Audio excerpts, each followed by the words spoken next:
할렐루야.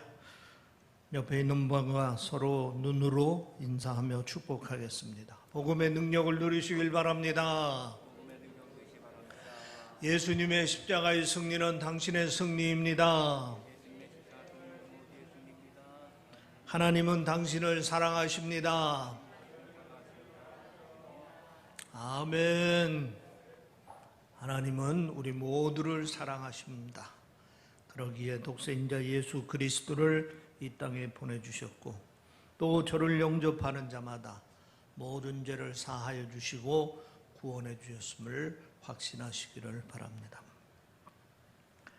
한 회사에서 생산하는 제품이 대박이 났습니다.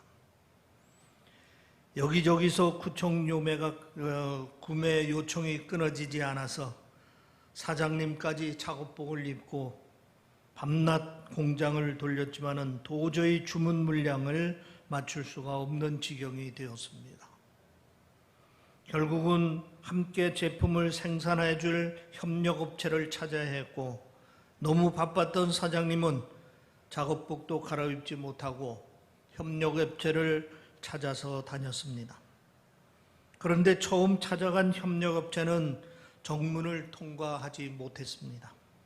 지저분한 작업복 차림의 사장님을 수상하게 생각하여 아예 들여보내주지도 않은 것입니다.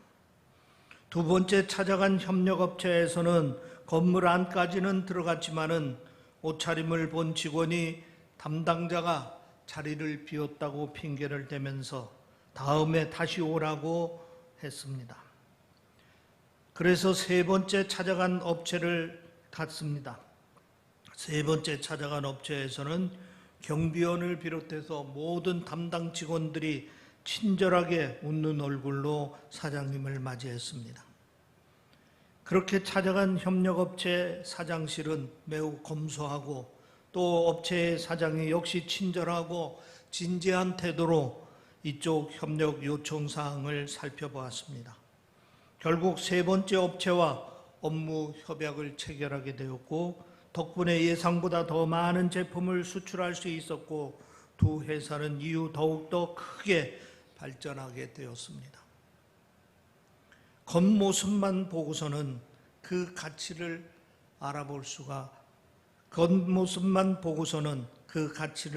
몰라볼 수 있는 것입니다. 겸손한 마음으로 내면을 살필 수 있어야 가치를 얻을 수가 있는 것입니다. 뉴욕의 이발사 조합은 자신들이 얼마나 중요한 일을 하고 있는지를 사람들에게 알리기 위해서 특이한 이벤트를 연 적이 있습니다. 그들은 사람들이 많이 모이는 센트럴 파크에 몇몇 노숙자들을 초청했습니다. 그리고 솜씨 좋은 이발사들이 나와서 노숙자들의 머리를 단정하게 잘라주고 또 깔끔하게 면도도 해주었습니다. 그리고 미리 준비한 양복을 입히자 완전히 다른 사람이 되었습니다.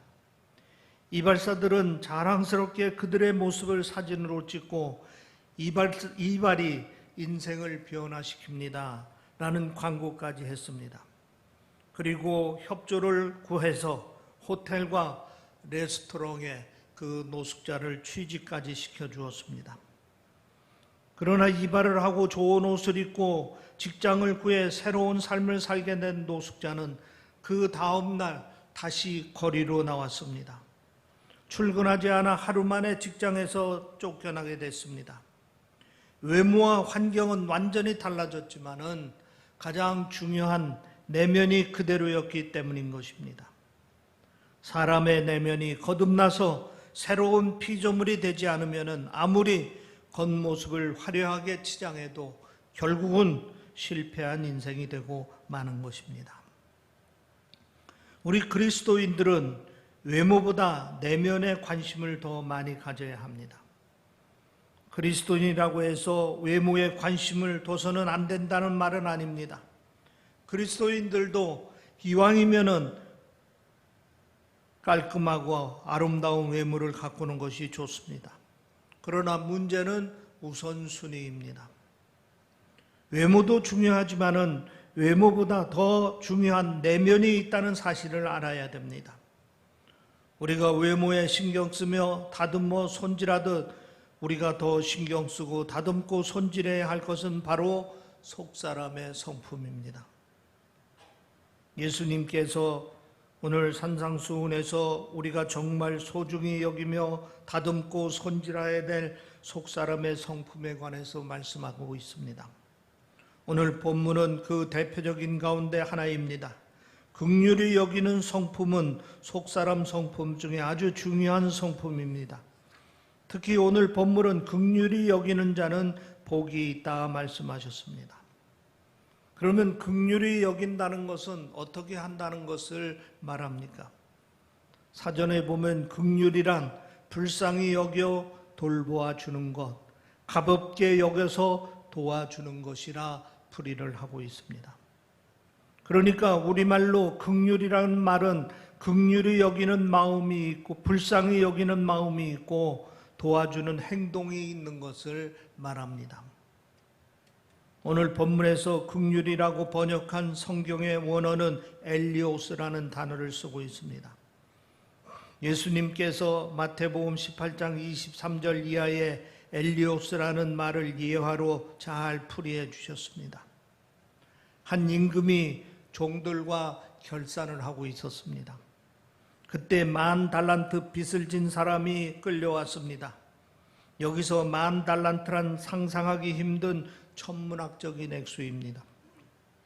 요즘 화폐 가치로 환산을 하면 약 6조 원 정도 되는 엄청난 돈입니다. 그런데 임금은 종이 그 돈을 도저히 갚을 수 없다는 사실을 알고 불쌍히 여겨 그 모든 빚을 다 탕감해 주었습니다. 그런데 자신의 모든 빚을 탕감받은 이 종은 자기에게 빚진 사람의 빚을 탕감해 주지 않았습니다. 자기에게 100데나리온의 빚을 진 사람이었습니다. 요즘 화폐 가치로 따져보면 약 1,000만 원 정도입니다.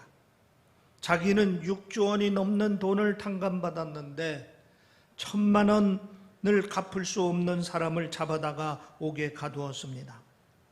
임금이 이 사실을 알고 나서 이 사람을 다시 잡아다가 빚을 갚을 때까지 감옥에 가두었다 하는 얘기입니다. 그러면서 33절에 보면 임금이 이렇게 말합니다.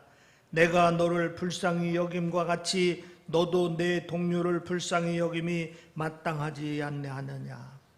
바로 이것이 엘리오스 곧 긍휼입니다. 어렵고 딱한 형편에 있는 사람을 불쌍히 여겨 저를 도와주는 것입니다. 그런데 이 말씀 속에서 임금은 긍휼히 여기는 성품을 가지고 있었는데 비하여 10,000달란트를 탕감받은 종은 긍휼히 여기는 성품을 가지고 있지 못했다 하는 것입니다. 예수님께서 말씀하시는 복 있는 사람은 바로 임금과 같이 긍휼이 있는 사람입니다. 남을 긍휼히 여길 수 있는 아름다운 성품을 가진 사람이 복 있는 사람이라 하는 것입니다. 그 속사람이 아름다운 사람이라 하는 것입니다. 반대로 탕감받았던 이 사람은 남을 긍휼히 여길 수 있는 성품을 갖지 못했습니다. 그 속사람이 추한 사람입니다. 여러분, 긍휼히 여기는 성품을 가지시기를 바랍니다. 예수님께서는 친히 긍휼이 무엇인지를 보여주셨습니다. 마태복음 20장 29절 이하 말씀에 한 예를 찾아볼 수가 있습니다. 예수님께서 제자들과 함께 여리고를 떠나고 계셨습니다. 그때 길가에 앉아있던 두 맹인이 예수님께서 지나가시는 것을 알게 되었습니다. 저들은 이렇게 크게 소리쳐 외쳤습니다. 주여, 우리를 불쌍히 여기소서. 사람들이 시끄럽다 조용히 하라고 핀잔을 주었습니다. 그러자 저들은 더욱 큰 소리로 외쳤습니다. 주여, 우리를 불쌍히 여기소서. 예수님께서 그 소리를 들으셨습니다. 가시던 발길을 멈추고 그들의 눈을 뜨게 해주셨습니다. 34절에 보면 이렇게 기록하고 있습니다. 예수님께서 불쌍히 여기사 그들의 눈을 만지시니 곧 보게 되어. 예수님께서 두 소경을 고쳐주신 이유는 다만 저들을 불쌍히 여기셨기 때문입니다. 불쌍히 여기셨기에 긍휼을 베풀어 주신 것입니다. 예수님께서 바삐 여리고를 떠나고 계셨습니다. 그러나 길가에 앉아있던 두 맹인의 딱한 모습을 보시고 멈추지 않을 수 없었습니다. 예수님의 마음속에 불쌍히 여기는 마음이 강하게 일어났기 때문입니다. 그래서 다가가 저들의 눈을 뜨게 해주신 것이니 이것이 바로 긍휼입니다. 딱한 형편 가운데 놓인 사람들을 볼 때에 불쌍히 여기는 마음이 일어나는 것입니다. 그리고 다가가 도와주는 것입니다. 지금 이 맹인들 곁에 수많은 사람들이 있었지만은 누구도 저들을 긍휼히 여기지 않았습니다. 오히려 저들은 핀잔을 주고 가로막았습니다. 그러나 예수님은 그럴 수 없었습니다. 저들을 긍휼히 여기셨기 때문입니다. 여러분, 우리 그리스도인들은 주님께서 긍휼히 여기시는 사람이 되어야 한다고 말씀하고 계십니다. 그래야 우리가 주님의 제자가 되는 것입니다. 그런데 긍휼히 여기는 성품을 갖되 우리가 꼭 기억해야 할 것이 있습니다. 첫째는 대상을 가려서는 안 됩니다. 우리 속담에 팔은 안으로 굽는다는 말이 있습니다. 긍휼히 여길 때 상대를 가린다는 것입니다. 나와 혈연, 지연, 학연 등으로 엮여 있는 사람을 긍휼히 여길 때와 전혀 관계가 없는 사람을 긍휼히 여길 때 달라질 수 있다는 것입니다. 이래서는 안 됩니다. 한 권사님의 이야기입니다. 한 번은 사위가 경영하는 사업장을 갔습니다. 그런데 딸이 나와 바쁘게 일을 하더랍니다. 딸을 고생 모르고 키웠는데 정신없이 힘들게 일하는 것을 보니 마음이 안쓰러웠습니다. 그래서 사위와 점심을 먹으면서 이렇게 말했습니다. 저 애가 고생 안 해보고 커서 몸도 약한데 저렇게 고생을 시키면 어떻게 하나. 그런데 얼마 뒤 아들이 운영하는 가게를 들렸습니다. 그런데 며느리가 나와서 정신없이 이리 뛰고 저리 뛰고 바쁘게 움직입니다. 가만히 보니까 며느리는 임신 중에 만삭이었습니다. 잠시 차를 마시면서 이야기를 나누는데 이분은 이렇게 말하더랍니다. 부부가 함께 일하는 모습을 보니 참 좋다. 그럼 힘들어도 그렇게 열심히 살아야 하는 거야. 이분은 딸을 대하는 마음 다르고 며느리를 대하는 마음이 달랐던 것입니다. 우리가 긍휼히 여길 때 이렇게 대상을 가리면은 안 됩니다.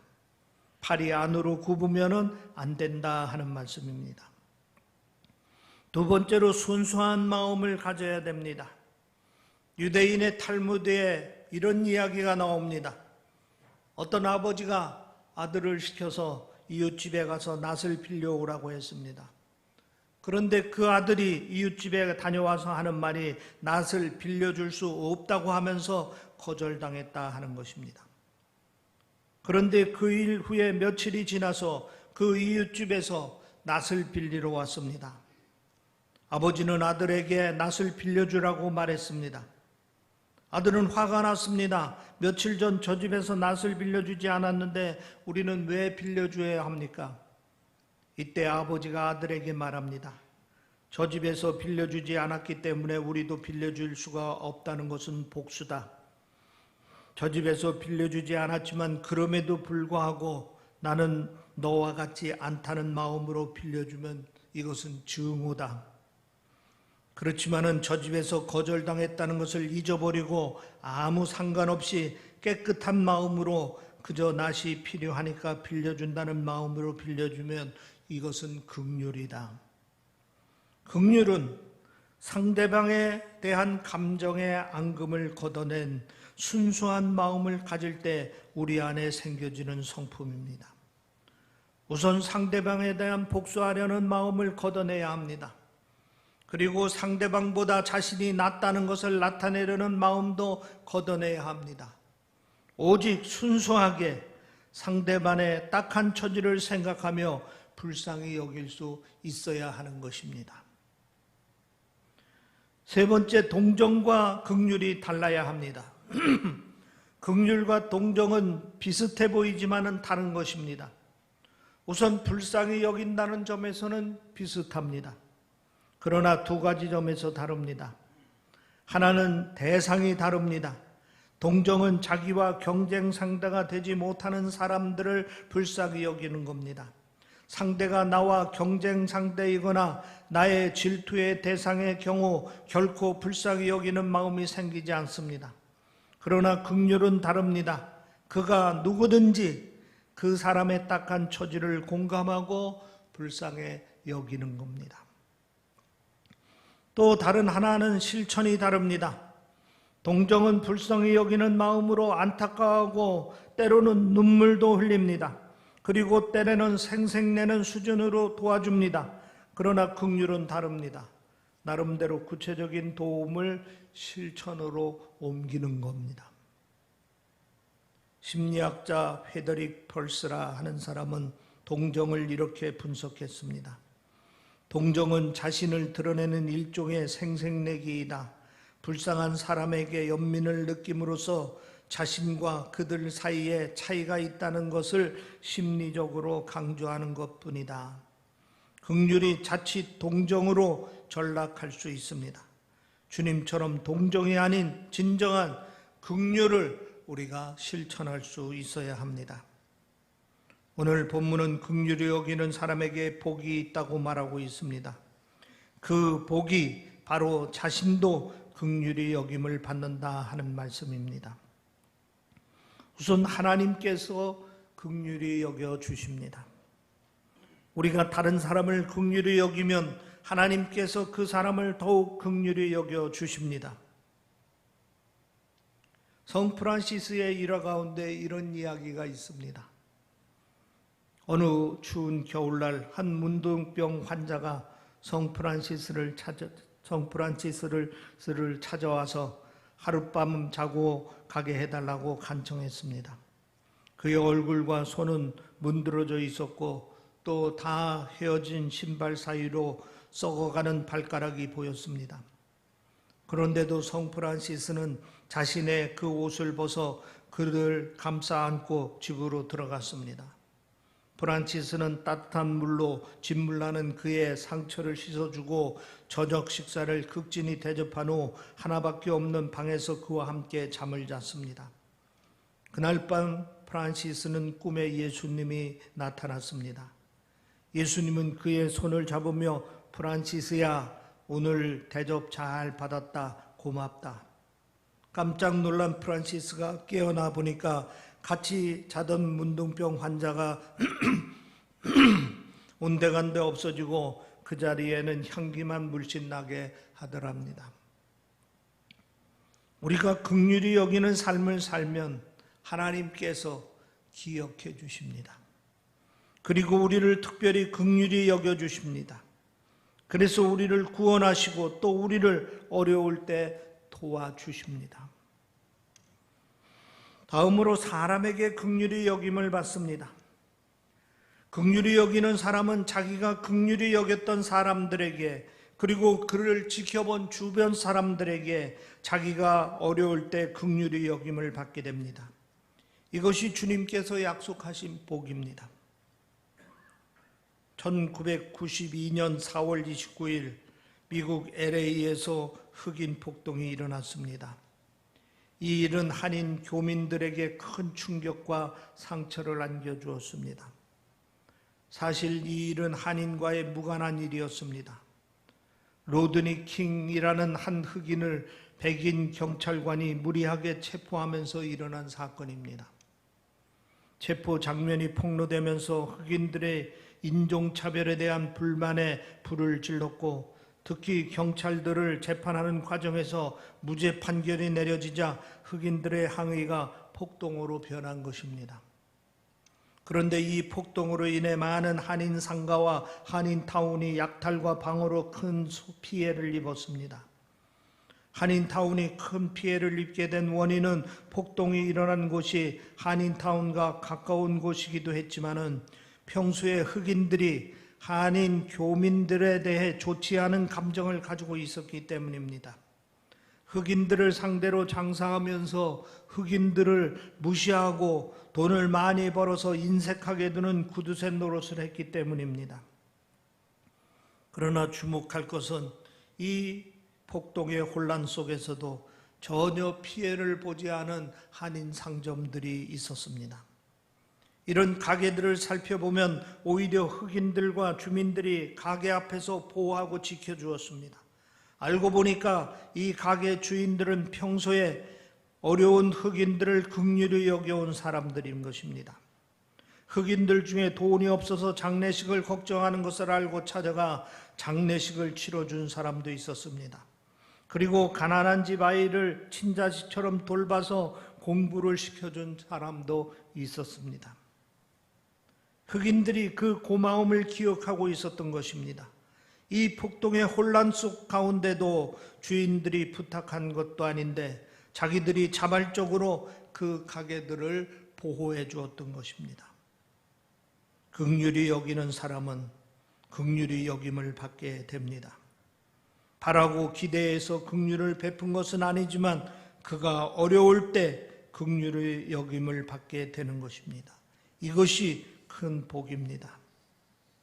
여러분, 우리 믿음의 사람들은 우리의 속사람을 아름답게 단장해야 합니다. 특히 하나님 보시기에 아름답게 가꾸어야 합니다. 그 중에 우리 속사람이 긍휼히 여기는 성품을 가져야 합니다. 이것이 주님 보시기에 아름답고 우리에게 복이 됩니다. 긍휼히 여긴다는 것은 다른 사람의 딱한 처지를 불쌍히 여길 줄 아는 마음을 갖는 것입니다. 그 사람의 딱한 형편을 함께 아파하고 함께 그 아픔에 동참할 줄 아는 것입니다.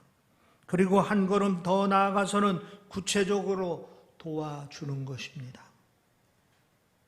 한 해를 마무리하면서 우리 모두 긍휼히 여기는 사람이 되기를 주의 이름으로 축원합니다. 기도하겠습니다. 아멘. 할렐루야. 아버지 하나님, 2020년도 한 해를 보내면서 이제 우리 자신들을 돌아보는 시간을 갖게 하시니 아버지 하나님 감사합니다. 우리의 속사람이 긍휼히 여기는 사람이 될 수 있도록 인도하여 주시옵소서. 도움을 필요로 하는 자들, 불쌍한 자들을 같은 마음으로 돕고 같이 마음을 나누며 도울 수 있고 또 함께 할 수 있는 우리들이 될 수 있도록 인도하여 주시옵소서. 긍휼히 여기는 자는 긍휼히 여김을 받는다 했습니다. 은혜를 베풀고 은혜를 받고 또 은혜를 받고 하나님께 영광 돌리고 또 많은 자들에게 주의 사랑을 실천하는 아름다운 삶을 살 수 있도록 인도하여 주시옵소서. 감사하며 우리 주 예수 그리스도의 이름으로 기도하옵나이다. 아멘. 찬송가 455장 부르시면